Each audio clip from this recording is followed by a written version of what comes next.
Amateur Traveler is in its 20th year now, but can you imagine if I had people on the show who had never been to the destination, but had just read about it or seen a movie about it? That wouldn't make any sense at all, and you wouldn't listen. We all know how important it is to receive advice from people who know a destination to get the most authentic local experience. And a great option for experiencing this is Explore Worldwide and their authentic small group adventures, led by local tour leaders, perfect for solo travelers who want to meet like minded people with a desire for adventure. I'm often an independent traveler, but two of my last three trips were with small group tours because they organize everything and it's a lot easier. If you want to recreate the tour I did to Malta, they have a Malta and Gozo Discovery Tour. I'm intrigued by one of their tours called A Taste of Sicily. The company again is Explore Worldwide, and visit exploreworldwide.com to learn more. And thanks to Explore Worldwide for sponsoring this episode of Amateur Traveler. Today's episode is brought to you by Select Italy. Select Italy designs custom itineraries and books a whole range of products and services, including fascinating tours, romantic weddings, or honeymoon trips, along with ticketing services for museums and musical events in Italy. Visit selectitaly.com to learn more. I got my bags packed, I'm on a roll. I'm heading out there and I'm ready to go. I'm looking real good in my passport photo. Oh, no. 15 Amateur Traveler, episode 509. Today, the Amateur Traveler talks about beautiful beaches and historic plazas, musicians and artists, old cars and mojitos as we go to Cuba. I should be heading home, but maybe not today. Welcome to the Amateur Traveler. I'm your host, Chris Christensen. We'll hear more from our sponsor, Select Italy, in a while, but first, let's talk about Cuba. I'd like to welcome back to the show Dave Grenewetzki, who's come to talk to us today about Cuba. Dave, welcome back to the show.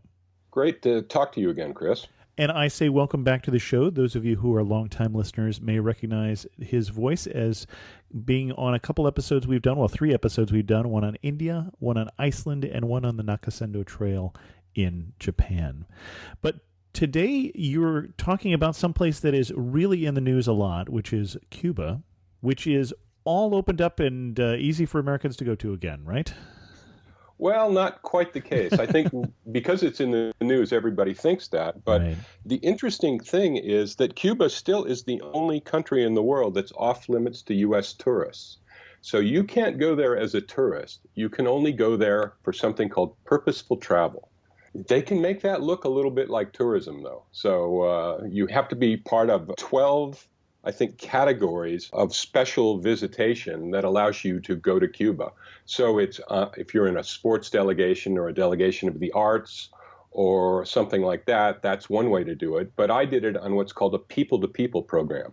So it's basically an educational program where we learn all about Cuba, Cuban people, Cuban history, and also do some things that, if you squint real hard, kind of look like tourism. So we visited a lot of interesting places. Well, and technically, since this is a ban by the Department of Treasury or through the Department of Treasury, I State. think you can go. Isn't? I think it's through Treasury. Oh, maybe it is. I will look that up while we're talking. But you're allowed to go, but not spend any money, unless you go through one of these programs. And if you can figure out how to do that, good luck to you. Right. We actually looked at doing the Amateur Traveler trip this year to Cuba, and the problem is that with most of the programs, there's an additional cost once you are doing a program that is approved for the people-to-people, for instance, which is what we would have been doing. And I think we were looking at a trip that was $1,000 per person if you were outside the U.S., and if you were an American citizen, was about $3,000 per person. You actually found a different kind of tour that is closer to the kind that I could afford with my budget. Yeah, my wife and I have been wanting to go to Cuba for a long time, and when we heard all this stuff in the news recently, we decided we better get there before it changes into Miami Beach again, and we can talk later about why I don't think that's coming very soon.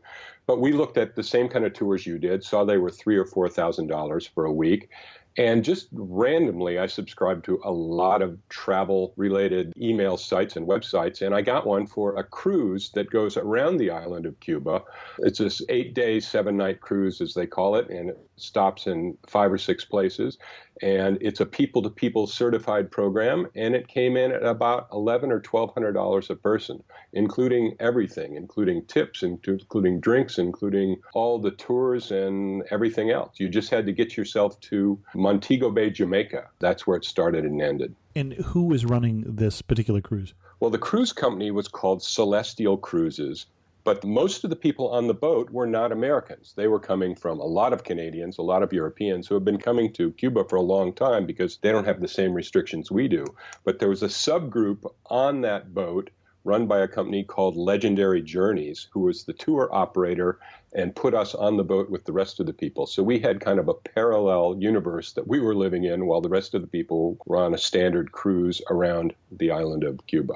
Excellent. And by the way, I was right. It is Department of Treasury. Good.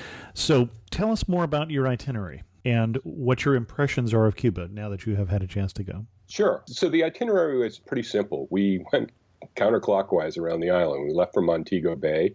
We went to Santiago de Cuba, which was the first town we stopped in, and we can talk about that a little bit later. Then we had what they call a day at sea the next day. So we were going all the way around the northern side of the island to get to Havana, which took a full day of sailing. We spent 2 days in Havana. Then we went around the eastern edge into a little town called Maria La Gorda. Then continuing around, we spent a day in Cienfuegos. And then we headed back to Montego Bay. So it's kind of a taste of Cuba, Cuba from the edges. So we saw only things that you could see in day trips from the coast. Now, it's a long, thin island. Is there anything you can't see in the day trip from the coast in Cuba? Yeah, well, from what I've seen, and when I think about going back there, I'd like to go to the interior. There are some mountainous areas and some beautiful areas where they grow coffee and the famous tobacco that stars in the Cuban cigars. It looks like the interior of the island is really interesting. So I think there are opportunities to go there. Just didn't happen on this kind of taste of Cuba trip that we did around the outside. Excellent. So let's go into a little more detail. Your first stop, you say, was, well, not counting Montego Bay, which... a town called Santiago de Cuba. On the southern coast. Yep, which was that was the capital of the island when the Spanish were there. And the Spanish came in. Spanish made their first stop in a year that's familiar to all American school children, which is 1492. And the so-called European discovery of the island was by none other than Christopher Columbus.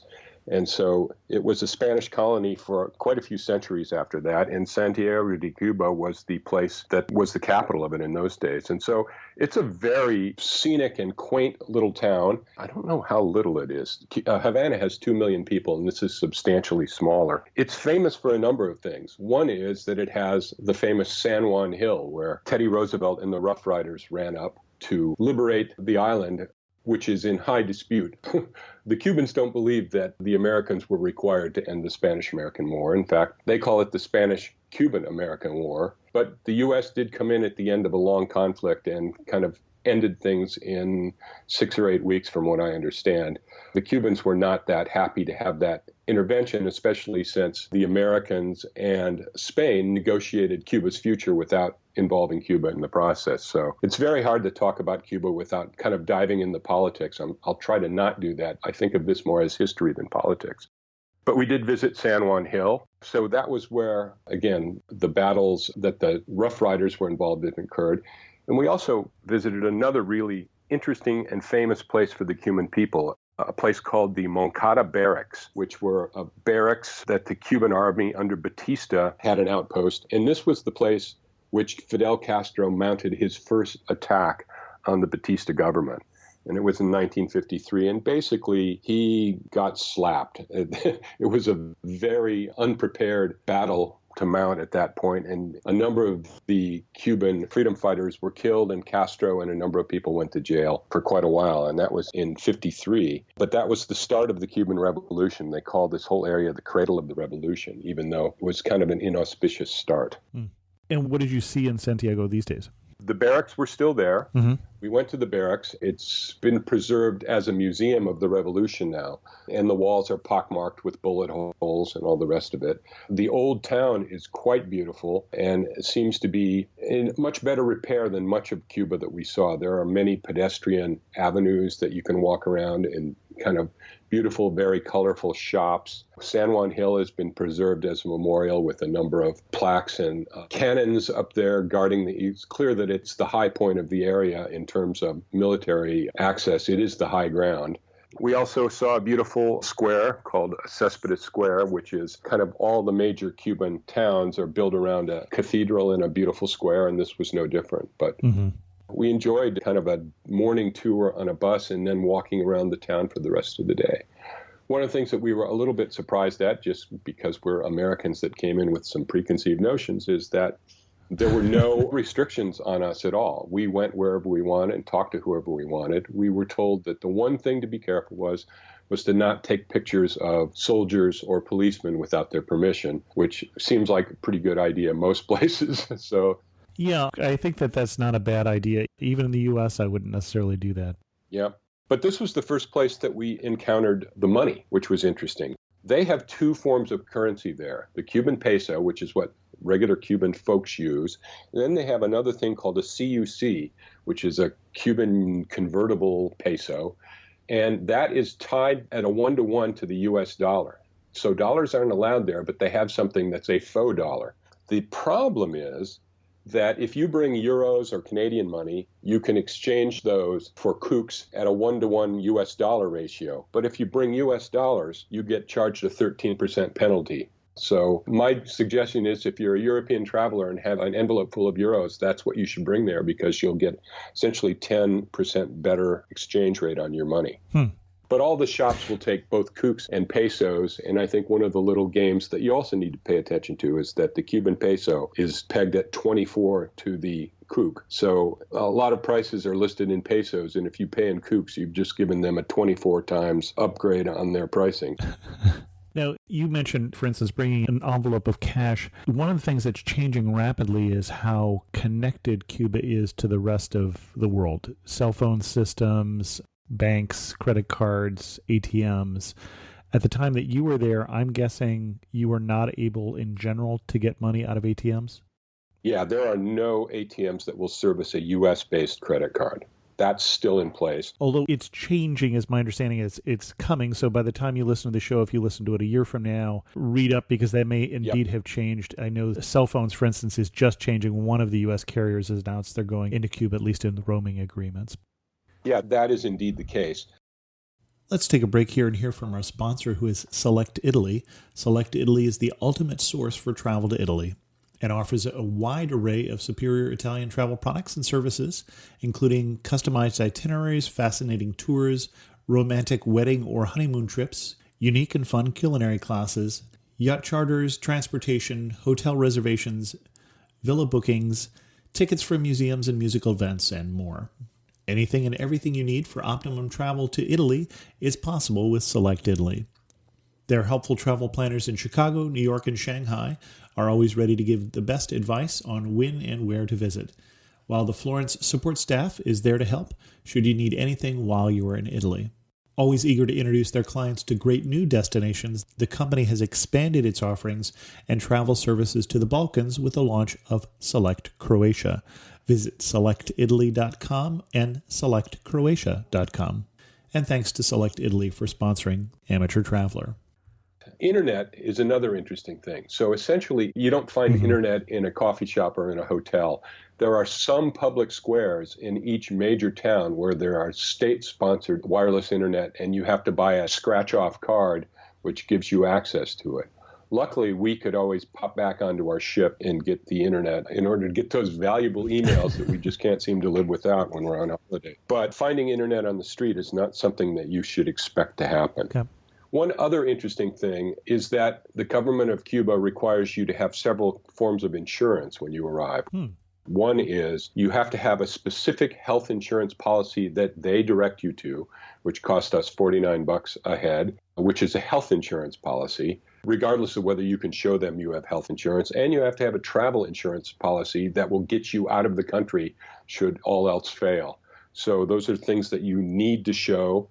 And also, when we got off, every time we left the boat in any port, there was a legion of nurses there who would scan our foreheads with an infrared thermometer. Oh, to see if you were sick. Mm-hmm. Yeah, and people with fevers literally were not able to get off the boat. Mm-hmm. So it was something that I haven't run into before. I've run into that in China where we couldn't leave. It was the opposite. We were basically, it was the time of SARS.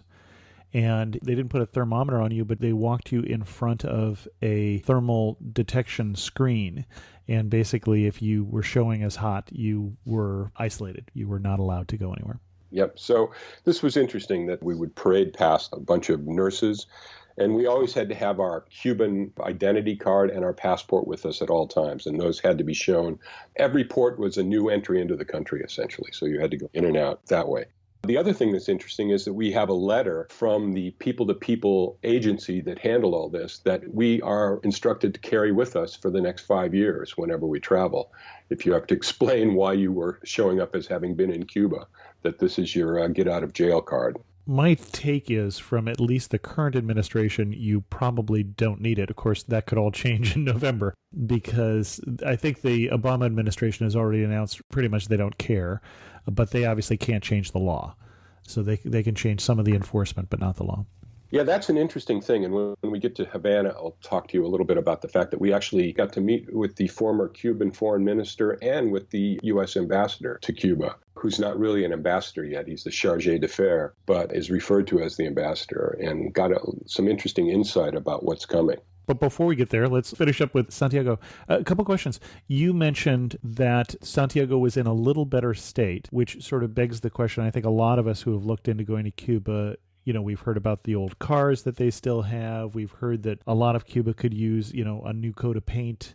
That's exactly right. I would say on the tourist-facing places, so near the ports, both in Havana and Santiago, not so much in Cienfuegos, which we'll talk about later, they have given it that coat of paint, and they have cleaned up things. And I think they are thinking ahead to upcoming influx of tourists.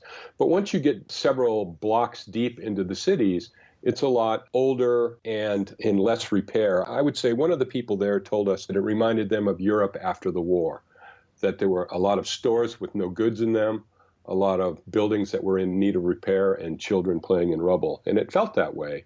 There were not depressed people. Everybody we met seemed to be happy and excited that things were changing. And for the most part, they clearly could use some more money in infrastructure. But everything that was there seemed to be at least visitable. I'm not sure that there are a lot of places to stay. They just recently have opened up homestays. Homestays, yeah. And there's a special sign that you could see on a building for homestays. And they've also recently opened up essentially private enterprise. So anybody that has a doorway that opens onto a street has a shop. And it could be a shop at the bottom of a stairwell even. The problem is they don't have a lot of goods. There's a lot of handcraft goods. Because of the embargo, they don't have a lot of trading partners in the world. The way it was described to us is that the embargo, which went in 61, I think, basically limited trade from Cuba with America and with any company or country that did more than 10% of their business with America. So that takes a lot of opportunity away. So handicrafts seem to be a strong item there. The one thing is you don't see stores full of Chinese goods like you do in most other tourist meccas. So interesting view of private enterprise there. It's now allowed at some level. Excellent. Anything else we want to talk about with Santiago in particular before we move on up the coast? No, I think it was a good first stop for us. The pedestrian boulevards were really fun, walking down the pedestrian boulevards. And that's where I got to see what I came to think of as full contact dominoes. Dominoes is a huge sport there. And there are, 4 people around those dominoes tables, and they are screaming and yelling and hollering and slamming dominoes on the table. I wish I knew more about the game and that I spoke Spanish because it looked really interesting. I stood there and watched, and they looked up and winked. So I don't know if it was quite a show for me or not, but it was pretty fun to believe that dominoes was actually a spectator sport. Excellent, excellent. This is along the Malecon. No, this was along the walking streets in Santiago. It's the first place. Oh, so more downtown. Okay. Yeah. Right in our first day on the island, we were exposed to that. Okay, I thought we were out by the beach. Okay, excellent. Where to next? So next we spent a day on the boat. And one of the interesting things that makes this a people-to-people experience is we traveled with two young professors from the University of Havana. Julio Rojas, who was a professor of philosophy, and Jorge Arocha, who was a professor of history. They're about 30 years old, so they were born after the revolution. They're really interesting guys, and their job was to tell us everything we could about Cuba. I had an interesting moment of bonding with Jorge. When I got on the boat, I was wearing a Golden State Warriors t-shirt, and he immediately came over and embraced me and said he was a giant Warriors fan. We talked basketball for the rest of the trip, and he told me his goal in life was to get to see an NBA game. Apparently, he was a point guard on the University of Havana team.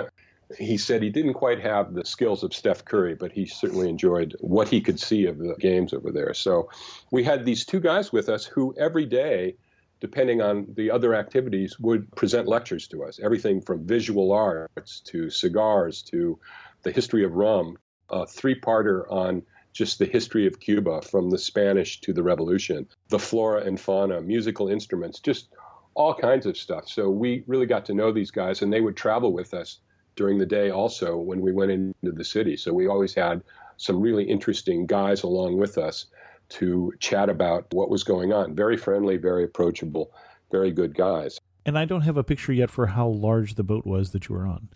It was a pretty good-sized boat. I think it had 11 or 1,200 passengers, but there were only 90 of us that were in this program. We were kind of a subgroup of the major thing. So everybody else was not an American, and so they were less restricted in their travel.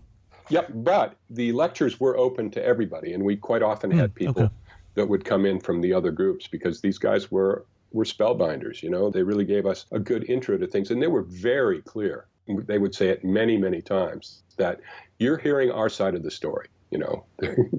They said, you guys have heard a lot of other things. We're going to tell you our side, and probably realize that the truth is somewhere in between those two things. So they were very, very open about their life in Cuba and how they viewed their life in Cuba, but they made sure that we understood that it was their view of the world based on what they've seen. And you mentioned their view of the world, and one thing I forgot to ask, looking at the map, I noticed that the closest you got to the American base on Cuba, Guantanamo Bay, was Santiago de Cuba. Did it come up in conversation what the Cubans felt about that? Yeah, it did, as a matter of fact. In fact, when we met with Jeffrey De Laurentiis, who's the acting ambassador and the chargé d'affaires, somebody specifically asked him, so what's the deal with Guantanamo? And he's clearly a career diplomat. Every question, words were chosen carefully. Very smart guy.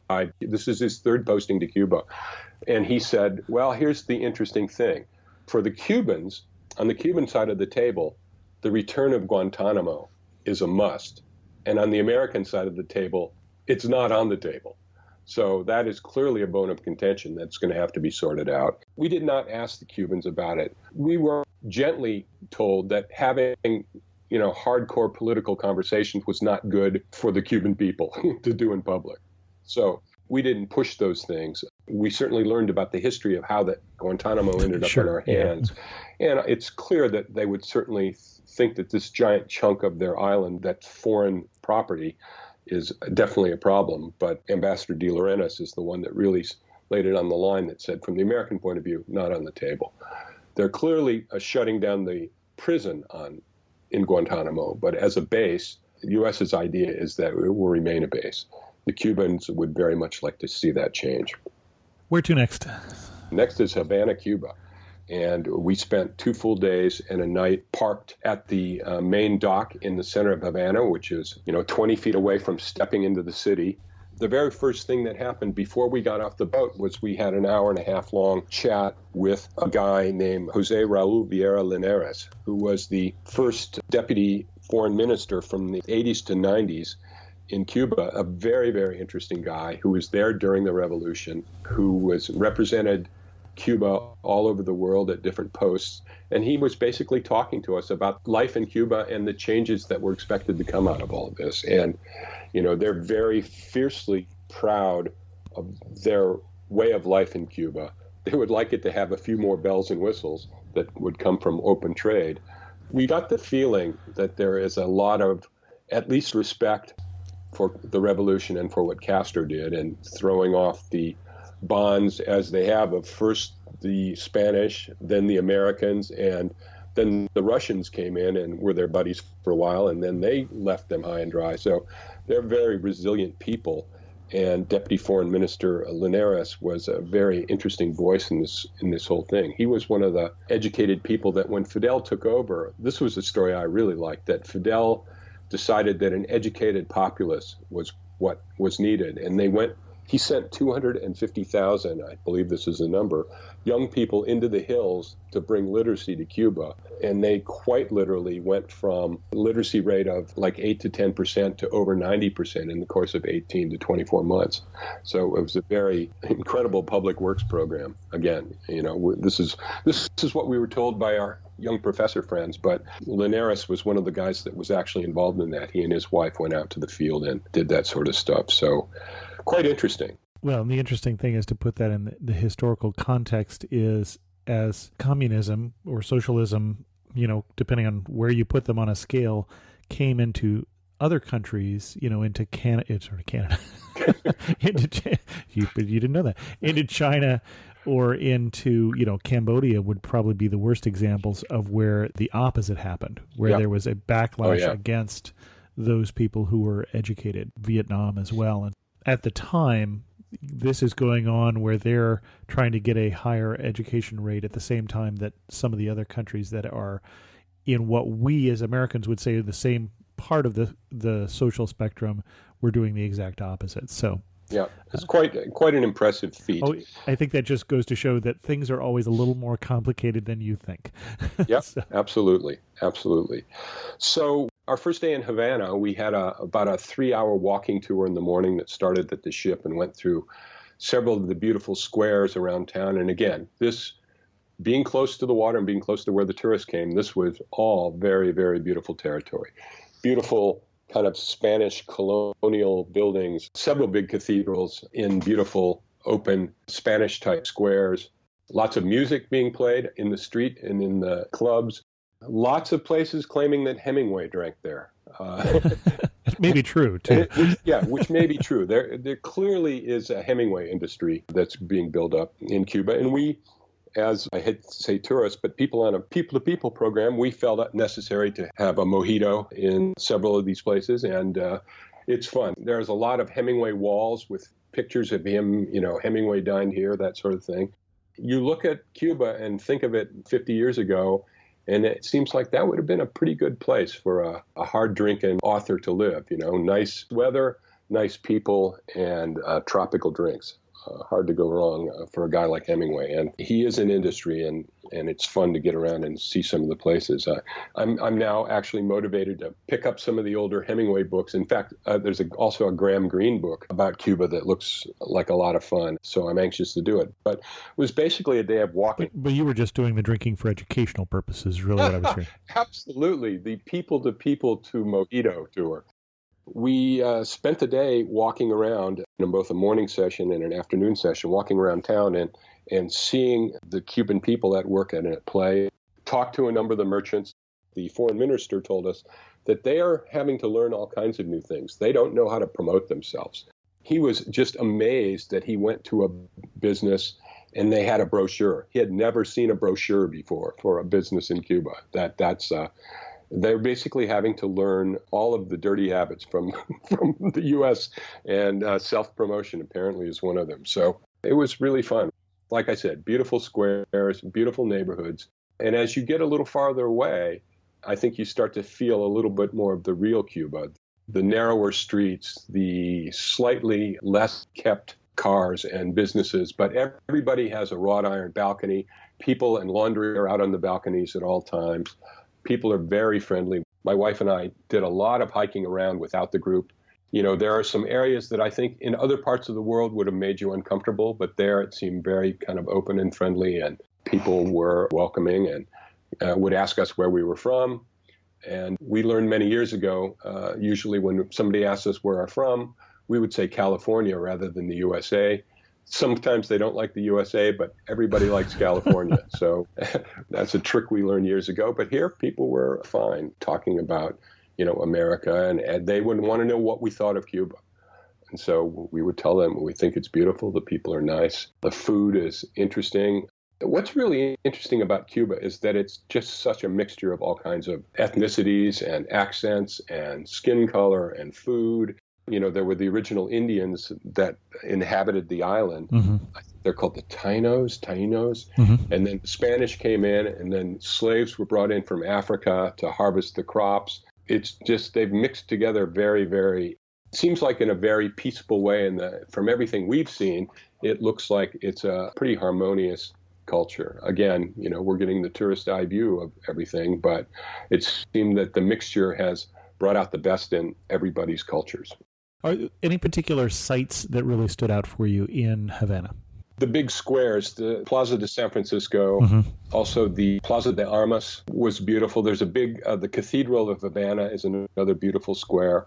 And just strolling down the streets and seeing people selling their artwork, seeing pictures of Che Guevara everywhere. Che is an amazing hero of the people there. Mm-hmm. And, of course, I think the one site that as an American is mind-boggling are all the 1950s cars that are running around.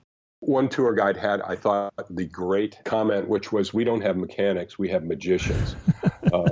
Because these things are, apparently there was an auto ferry from the U.S. that brought cars there many years ago, and the cars are still there. Now, what I've been told is most of them are not running with their original engines. They have Russian motors in them. But these guys do have, home factories, little forges, sand casting forges, and they do make parts. And frankly, they're very lucky that they have 50s era cars because they're so simple that they actually can be maintained. Mm-hmm. But they mostly serve as taxis now. So you can rent one of those for probably 50 kooks for a half day to have somebody drive you around in an open top 57 Chevy. It's pretty amazing. We also went to a big musical show one night. They offered us the opportunity to visit a couple. One of them was a big Vegas-style nightclub show, which is very reminiscent of how it was during the day there. But we opted to go see a bunch of the members of the Buena Vista Social Club doing a real kind of Afro-Cuban variety show, which was really, really fun. It was a, kind of a big nightclub atmosphere, a lot of mojitos flowing and just amazing music from some folks that were, I just hope when I'm 85 years old, I can dance like these guys were. Must keep them young to get out on that stage every day. But just the ambiance of the city, I think, is what made it so fun and interesting for us. Excellent. And then from there you went to...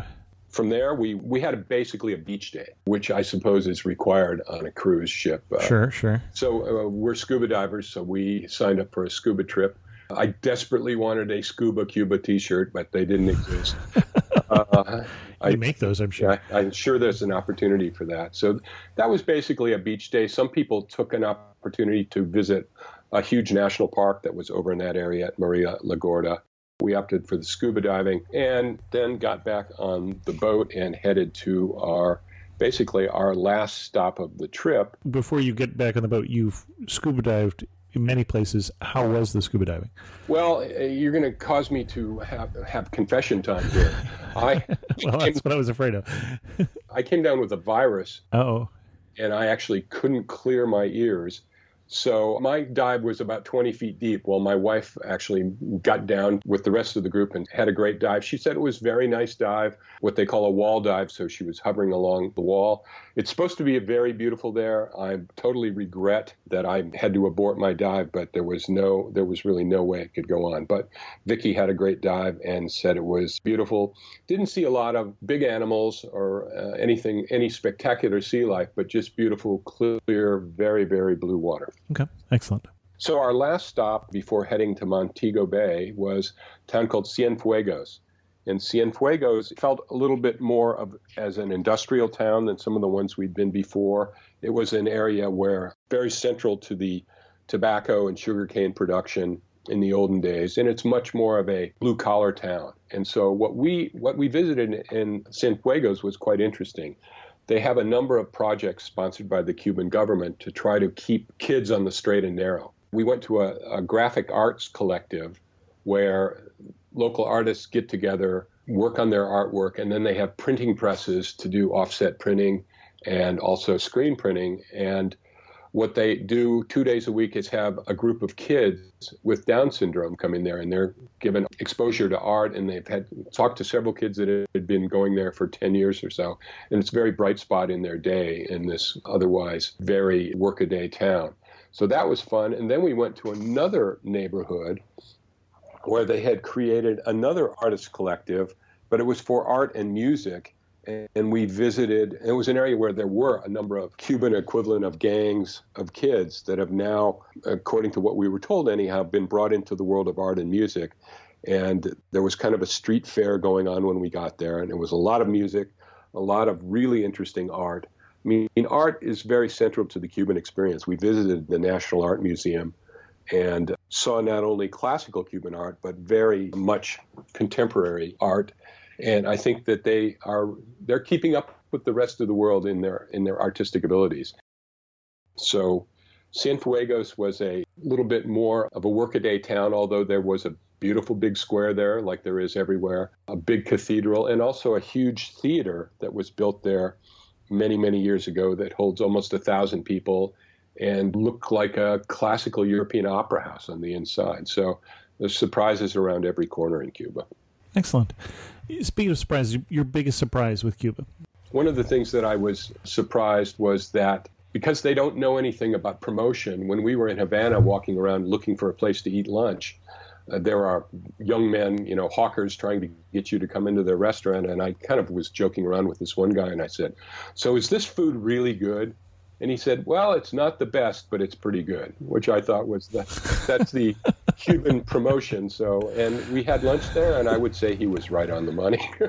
Not the best, but it was a decent meal. It was filling, let's say. Well, we've done one other show on Cuba, but it had been a while, which is why I wanted to do this one. Also, you did a different approach to the island than our last guest.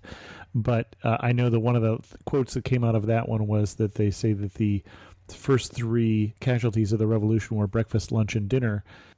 But I don't know if that has gotten better now. I know that part of that was just having the infrastructure in place to get fresh ingredients on a regular and reliable basis. With the restaurant meals you had, was that sort of a typical meal experience? Well, I think you're going to get beans and rice with everything. Sure. Right. So, and plantains and that sort of stuff. Beef is not big on the menu. They told us beef is saved for pregnant mothers and people that are sick. Chicken is the staple. In the cities, at least, which is kind of all we didn't see anything that looked like shortage of food.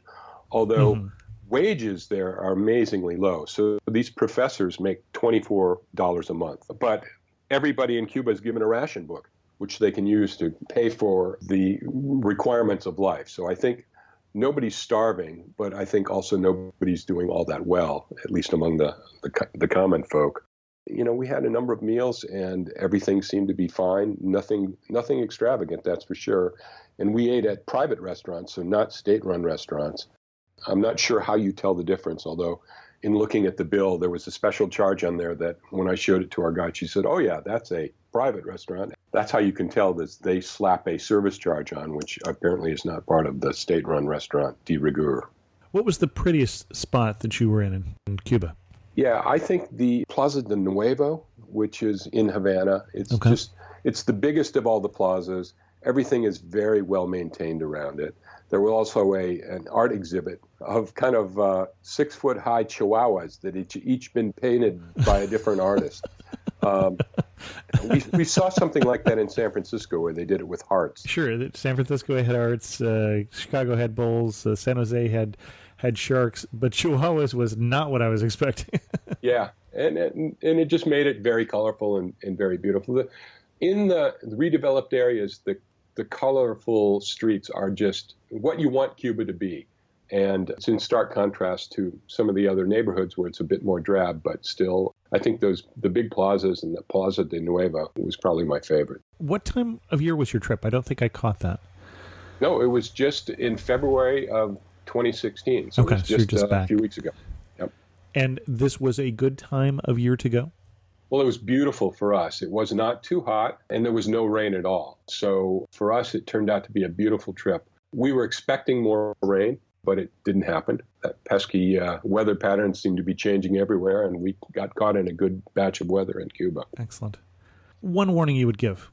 We've talked about the money situation and the convertible pesos. Anything else that people should know before they go?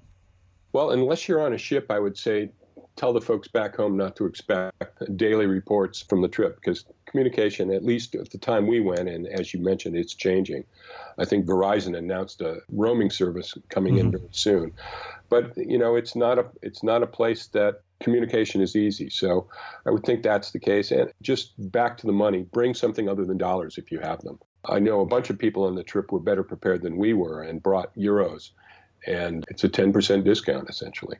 Before we get to our last 3 questions, anything else we should know before we go to Cuba? No, I would just keep an eye on the state of U.S.-Cuban relations. It's changing all the time. One of the things that we learned from the ambassador is, and this is why I don't think things are going to change that quickly, is because what the president has done is by executive order. Right. And he can't change the laws. And the embargo was an act of Congress. So that is not going to get changed. He's certainly having enough trouble with Congress on other things that the embargo is not going to go away. In fact, the ambassador told us that they're pushing forward on everything they can do right now in order to get the ball far enough down the court that regardless of what happens in the next election, that it will be hard to undo. So as a matter of fact, he doesn't think there will be an ambassador for a while because the ambassador also requires congressional approval. So he may be sitting in that chair for quite a while. But without the embargo lifted, the building of the infrastructure down there is going to be a very slow go. And that means that even though lots and lots of tourists are going to start showing up there, I don't know where they're going to stay. So I think the homestay program is really going to have to be expanded. But clearly I don't think you're going to be in a Hilton for quite a while. Well, and we should say that there are a lot of tourists already going to Cuba from Canada and from Europe. It's not like there are no tourists going, although a lot of those are starting to go to resorts, as I understand it. So there are certainly some, all-inclusive resorts in Cuba, and less independent travel from what I'm hearing so far. But yeah, obviously we're pretty big and pretty close, so it could make a big difference if that gets more normalized. I predicted for years that this was going to be the year that we were going to normalize relations with Cuba. This year I'm predicting nothing will happen at least until we have an election in November. So if my track record continues to be wrong, then I'll at least be wrong in the right way. Yep. Well, I just can't see enough changing fast that that's going to become Miami Beach again, for a while anyhow. What the ambassador said was he believes that foreign investors will be in there early because they think we're coming and they can beat us to the punch, so that the infrastructure may get built out by somebody else. And I don't know exactly how that works in the face of the restrictions that I understood to be in the embargo. But there is a chain of hotels from a Spanish company, I think called Melia, that they have 40-some hotels within the country. So somebody's figured out how to do it. Well, the interesting thing will be, as they have relaxed the rules about capitalism in the country too, that may easily make greater changes even than Americans coming in, because it has in other places like Vietnam, I think of, for instance. Yep, I agree. Excellent. Well, I think we already did the one thing that makes you laugh. So one picture that just summarized the trip for you. You see Che Guevara everywhere. Che is looking over your shoulder everywhere. And I ask them, so how come we don't see Fidel everywhere? And the answer is because Fidel's still alive. So apparently they don't memorialize somebody until they're ready to be memorialized. Right. But I do have a picture of a great billboard of Che, and it has a Spanish phrase underneath it. But I actually ran it through on my phone, the Google Translator. And it says, and this kind of really summarizes their view of Che, whose famous picture is looking down on you everywhere. It said Che. Underneath it, it says, "Knight without blemish and unafraid." So I just remember Che looking down on me with that view. He is literally everywhere. We only saw one public poster with Fidel's photo on it, and it was in Santiago, I think because that was the birthplace of the revolution. So he got a little bit of pre-deceased signage there. Interesting. Finish this thought. You really know you're in Cuba when what? You really know you're in Cuba when your tour guide tells you, take a good look at me, because the next time you see me, you won't recognize me. And the basis of that was she told us that in Cuba, what works is education and medical care. And their medical care is free, and she pointed out that that included plastic surgery. So we were going to see a different woman when we came back next time. And if you had to summarize Cuba in 3 words? I would say friendly, musical, and change. And you mentioned musical. You talked a little bit about hearing the people playing on the streets or coming out of the clubs and such. And the one concert you went to, any other experiences that sort of make that one of your 3 biggest impressions of the place? Well, there was just music everywhere when you're walking around the streets. There were, in addition to being in the clubs where, it was really wild and crazy, there were 3 or 4 piece musicians standing on the corners and music going everywhere we went. And it just seems to be built into the soul of the Cuban people to be very, very musical. And it's one of the big impressions. I know I have a cousin who's actually on her way to Cuba right now to spend 5 days in a musical program to visit various music venues in Cuba and see that. So I think they're certainly renowned for that. And the world popularity of the Buena Vista Social Club movement, I think, bears witness to that. Excellent. I'm a little jealous. You did the People to People. Jen Leo, my co-host on This Week in Travel, did a cultural exchange around baseball in Cuba, and I think that would be fascinating to do as a big baseball fan in an island that's also baseball crazy. Oh, yeah, they are totally baseball crazy. We brought school stuff for the kids there. Mm-hmm. That's one thing that we were advised to bring. And so we had, pens and pencils and notebooks and crayons and that sort of stuff. But I think if I was to do it again, I would bring a case of baseballs, because these kids love baseball, and their baseball, when they talk about baseball, they have one baseball. And that's it. And if they hit it over the fence, they got to spend time finding it. So I think you would be a local hero if you brought baseballs to hand out to the kids. The fun thing is that in the next few weeks, when President Obama visits Cuba, the Tampa Bay Devil Rays are playing the Cuban national team, and the president is going to the game. Oh, I missed that. Interesting. That would be fun. Well, and the Cuban national team has always had a very good reputation, so... Yeah, I think the MLB could come out of there with a loss. We'll have to see how it goes. It could easily be. Depends on who the pitcher is that day, I think. That's right. Excellent. Our guest again has been David Grenewetzki. David, you don't have a travel blog yet, as I recall. Nope. I spend too much time traveling to write about it. I completely understand that. So we won't send you any place necessarily to read David's writing. But Dave, thank you so much for coming back on the show and telling us about your newfound love of Cuba. It's always fun, Chris. Thanks. I'm going to skip the community news this week because I'm trying to get this show out before I head to Cambodia with some of you. But as soon as we get back, we're going to start talking about where to go next as an amateur traveler trip. So to join that conversation on Facebook, go to amateurtraveler.com/trips to get redirected to the Facebook group. With that, we're going to end this episode of The Amateur Traveler. If you have any questions, send an email to host@amateurtraveler.com, or better yet, leave a comment on this episode at amateurtraveler.com. The transcript of this episode is sponsored by J-Way Travel, experts in Eastern European travel. And don't forget our sponsor, Select Italy at selectitaly.com. And as always, thanks so much for listening.